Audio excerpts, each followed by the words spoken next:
एक क्षण डोळे मिटा आणि अशी कल्पना करा, आज स्वामी तुमच्या घरी आले.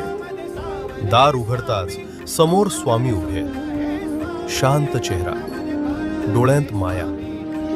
ते आत येतात. कसलाही प्रश्न न विचारता तुमच्या बाजूला बसतात आणि हळूच म्हणतात, तू खूप काही सहन केलंयस आणि तरीही तू उभा आहेस. हेच तुझं खरं सामर्थ्य. जे तुटलं ते तुला कमकुवत नाही तर शहाणं बनवतं. जे झालं नाही त्यासाठी स्वतःला दोष देऊ नकोस, कारण योग्य वेळ नेहमी योग्य उत्तर घेऊन येते. स्वामी तुमच्याकडे शांत नजरेनं पाहतात आणि पुढे म्हणतात, आयुष्य तुला तोडायला आलं नाही, ते तुला घडवायला आलंय. त्या एका क्षणात मन हलकं होतं, श्वास शांत होतो आणि आत कुठेतरी नवी उमेद जागी होते.